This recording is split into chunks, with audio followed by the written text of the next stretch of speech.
Anyone who's lived long enough, I've been in Florida for 25 years, has noticed a dramatic shift in the appearance of the sky from relatively blue with regular rain patterns shifting to this like hazy effect that ultimately is related to the dimming that they're trying to induce through geoengineering. Sayer Ji is the founder of the Global Wellness Forum and GreenMedInfo.com.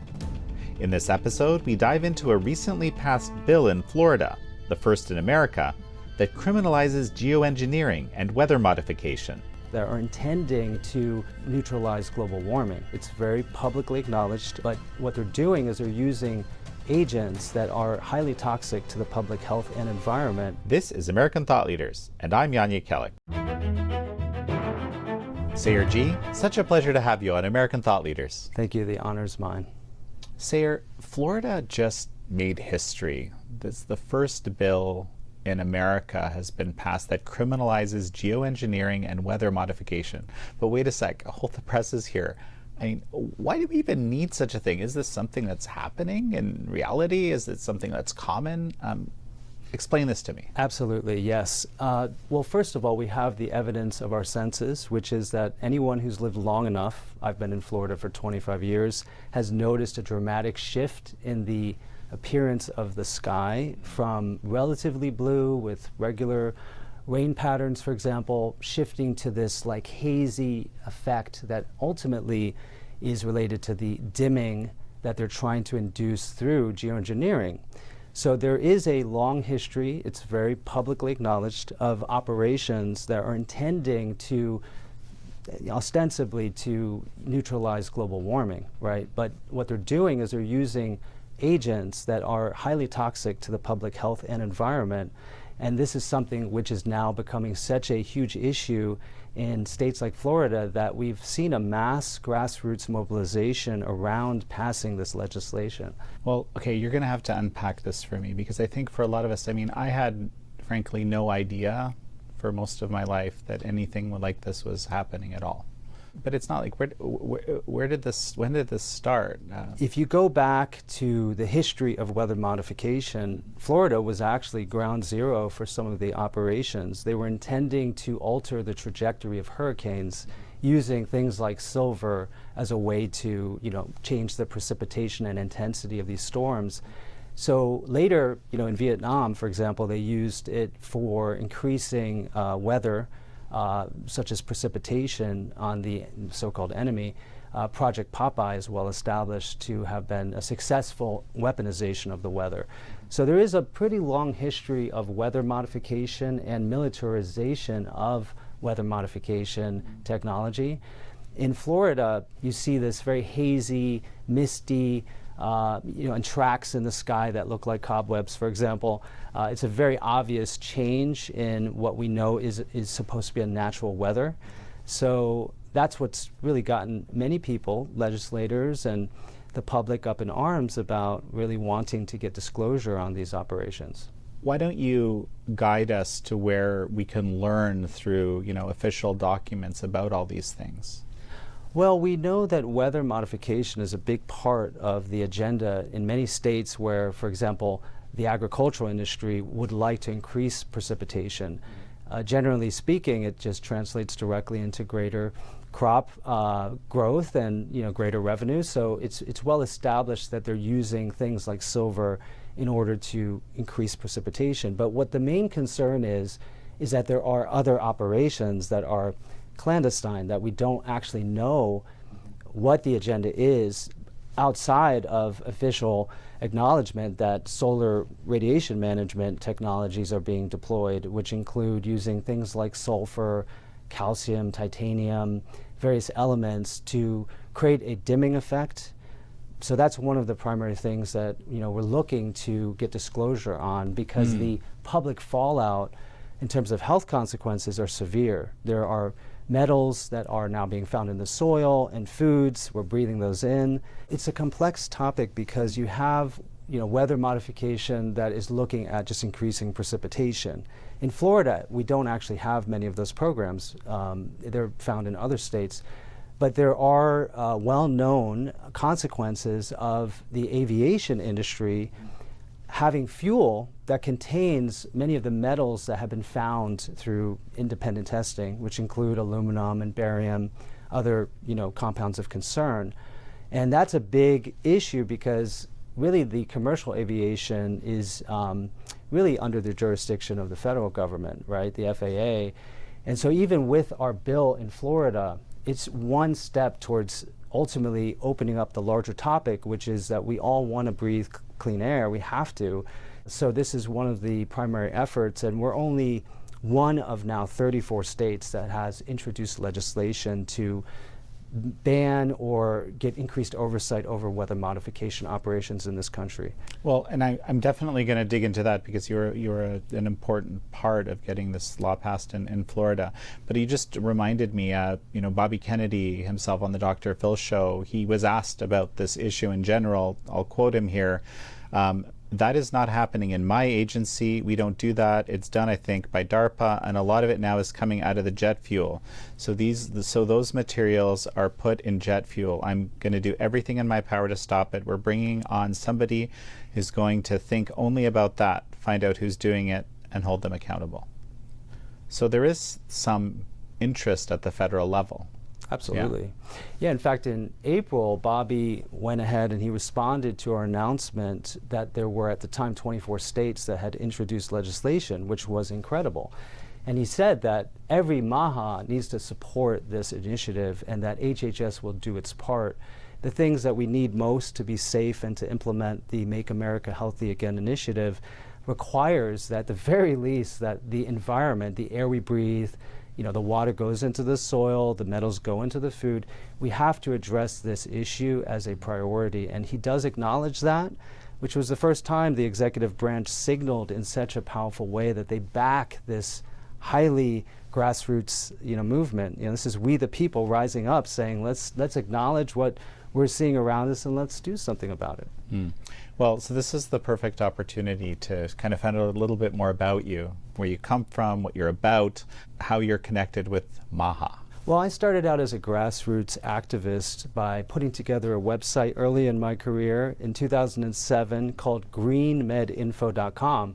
And it was a project of mine. It was sort of an obsession to index all the research I could find on research that supports natural interventions and also looks at unintended adverse effects of conventional interventions.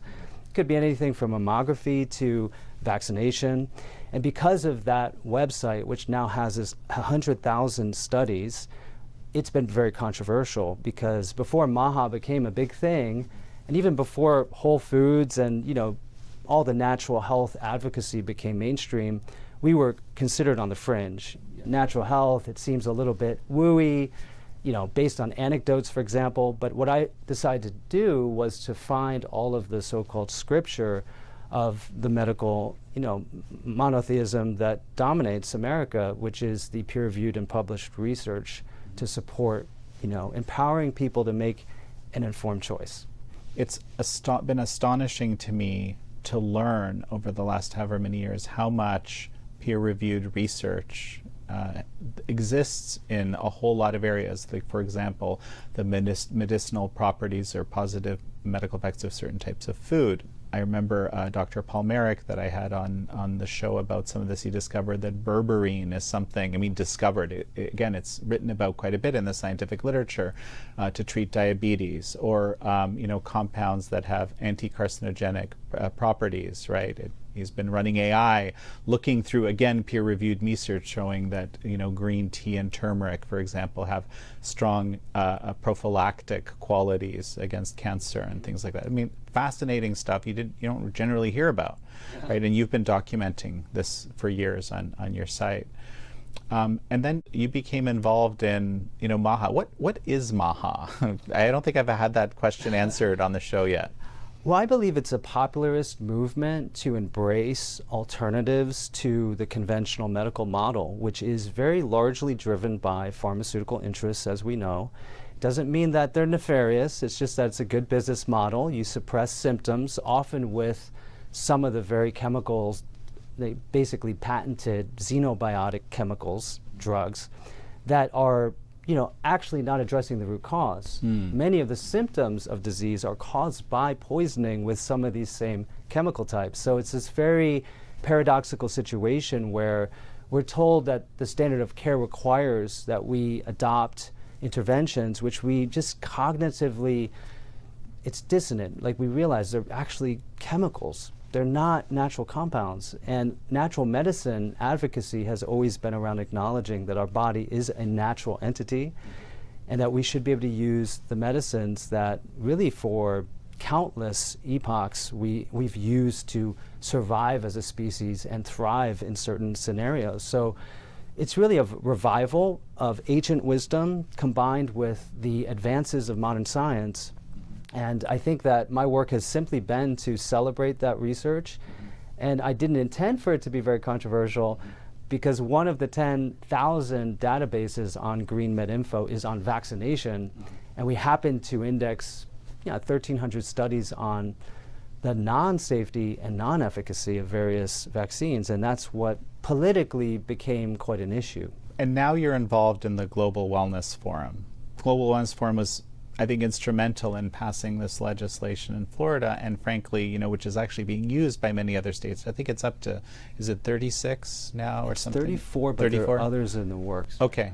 Well, but the point is, it's not just something about Florida. Sometimes people say, well, Florida's a little bit weird, but no, it's something that a great many states are taking very seriously. And again, I just don't know if this was so much in the public consciousness, to be honest. Like, it wasn't in mine. I mean. Yeah. Well, if you are like me and you live often in the realms of social media, it is just unbelievable how many posts there are, many of which are viral on the topic of so-called chemtrails. Colloquially, that term has been used to describe the obvious changes in weather that are artificial. People don't know the cause. That's a big reason why there are so many now looking to legislate, a reform. However, it's clear that this is a popularist movement, and it's really all about taking back our basic right to bodily sovereignty. I think after the 4 or 5 years of the declared pandemic, there was a mass awakening around bodily choice, informed consent, and what we're seeing, I think, truly is a nonpartisan movement that is embraced by the majority of Americans, and I would say this is becoming a really beautiful movement of sovereignty, and it's just, we have to address the 800-pound gorilla of what's going on in our skies and what we're breathing in daily. What about the Global Wellness Forum? Where does that come from? So Marla Maples and myself and Dr. Ed Group decided, because we have such a beautiful history of working together as activists, if you will, behind the scenes for natural health advocacy, to bring together the coalitions that over the course of now several decades have proven independently that they represent the will of the people and that they are in alignment with very basic values, which include things like transparency, radical honesty, radical responsibility. And these are the things that we are now bringing together a national and an international coalition in order to move issues like the geoengineering issue forward, although we have 16 councils, because MAHA is very old. It's the bones of the movement are parents, for example, who had vaccine-injured children and that were gaslit by the media, the medical establishment, and told that they're wrong. And for example, the vaccine-induced brain damage their children suffered. And now we have advocates like Bobby in positions of great influence who are, now articulating what we the people really want. Sarah, we're going to take a quick break right now. And folks, we're going to be right back. And we're back with Sayre Ji, chairman of the Global Wellness Forum and founder of GreenMedInfo.com. When I think about MAHA, I think about people who have engaged with the existing medical system and in some way been wronged by it, and that's what kind of changes them. That almost all the people that I've met who have, would describe themselves as MAHA were of that ilk. There could be many reasons for why, but then there would be some kind of, like you mentioned, this sort of suddenly they're on the wrong side of an issue. They're speaking the unspeakable thing, and they're like, hey, but I'm just looking out for my kid's health, and they're trying to figure out solutions to problems which the dominant system doesn't even kind of acknowledge in some ways, right? So there's this whole subculture that has developed over decades, right, of people who found each other and like, hey, so how do you deal with this problem? How do you deal with this problem? The system isn't really giving me any solutions. But actually, it turns out there are a lot of different solutions or approaches, or at least good research being done and so forth. And it's also very interesting to me that you have, Marla Maples, yourself, and a group kind of come from quite different backgrounds and quite different interests. A group who I just recently met actually, is working on gene therapies and so forth. So it's a kind of a range of interests, a range of outlooks, right? Yeah, I think that's what's so beautiful about this movement is it embraces really everyone who shares these basic values. But that doesn't mean that we are beholden or subsume ourselves to any type of political caste or affiliation, because what we're anchoring is this innate knowledge we all share that our default state is to be happy and healthy. I think that's the basis for MAHA. And a key feature, I think, is the going after root causes of disease as opposed to dealing with symptoms, from what I heard. 100%, yeah. Outside of that model of actually resolving the root of the disease, it's a very good perpetual subscription model for a business, right? Like medicine is one of the most successful businesses on the planet and has a larger standing army of representatives from the pharmacies to the staff at hospitals, et cetera, than actual armies.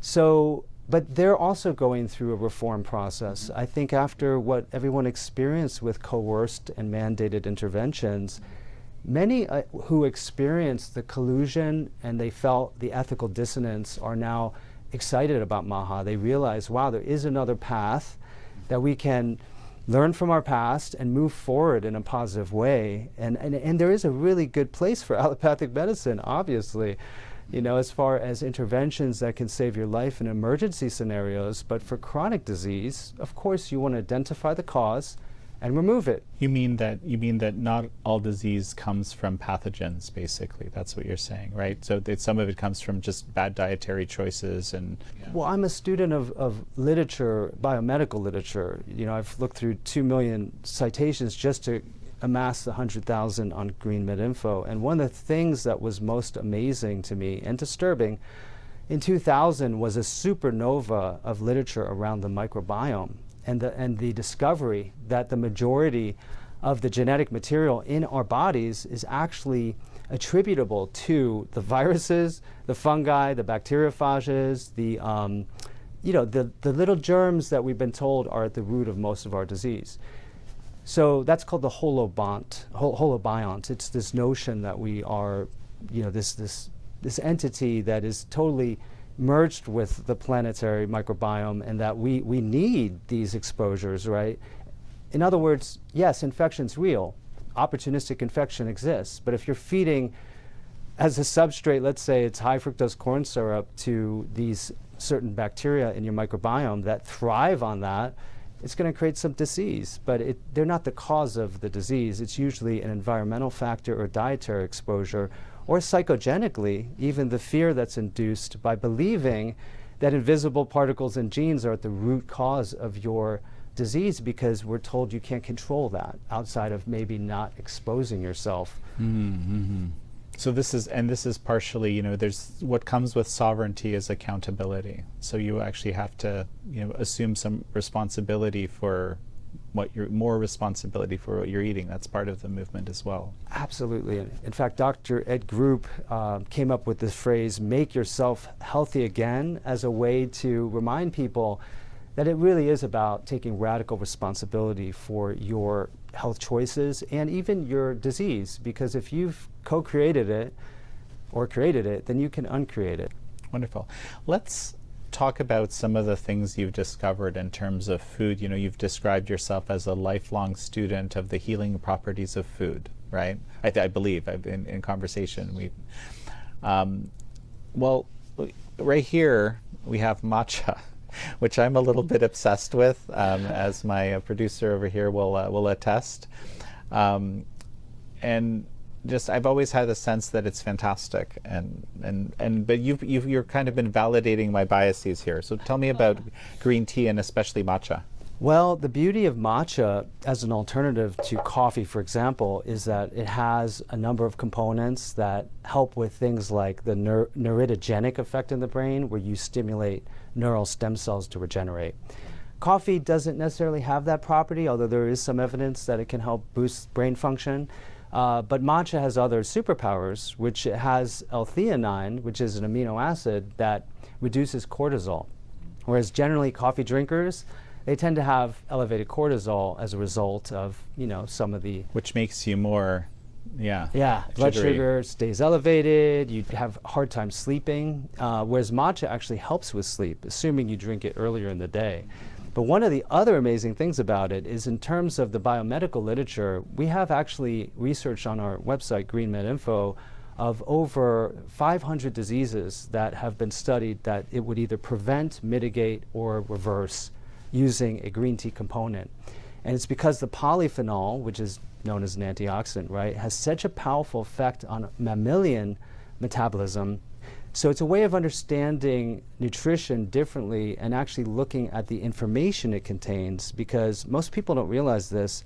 Everything you eat has microRNAs, which sound small, but they have a huge effect. They're basically ways to silence the expression of protein-coding genes in your body, and most of these genes require certain microRNAs in order for you not to, for example, have cancer.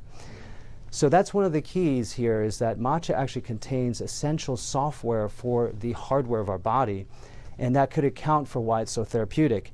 The primary thing, though, people don't realize is it has chlorophyll in high concentrations, which goes into the mammalian mitochondria and helps to increase the production of ATP and greatly enhance longevity, because humans actually are able to capture photonic energy in the mitochondria with a chlorophyll metabolite and turn it into metabolic energy. We're actually photoheterotrophs. Like most people think, oh, plants are, autotrophs, or it's sitting there absorbing the sun. We don't have that capability, we're told. And then heterotrophs have to eat other things. It turns out in 2012 there was a study proving that mammals actually take the chlorophyll into the mitochondria, and they can convert sunlight into metabolic energy. Through the intermediary, of course. Yeah, so it's like having solar panels in your body. It's similar to melanin, and melanin does something similar. So my feeling is that because Americans don't get enough chlorophyll, that's one reason why you see such a radical improvement of your health when you start drinking matcha instead of coffee, or instead of a second cup, just use matcha instead. So what's next for the Global Wellness Forum for your work? So we're working a lot with states now and various leaders in various positions of influence to draft model legislation and to provide educational support. One of the primary ways in which we've been able to support the movement, known as MAHA, is through one of our coalition partners, which is Stand for Health Freedom. I'm a co-founder. It's a 501c4, and we've driven a lot of legislative change through facilitating grassroots activism, really. So the Make America Healthy movement is actually, I think, a global movement, and that's really what Global Wellness Forum is here to support. Well, Sayur Ji, it's such a pleasure to have had you on. The honor's mine. Thank you so much. Thank you all for joining Sayur Ji and me on this episode of American Thought Leaders. I'm your host, Yanya Kellick.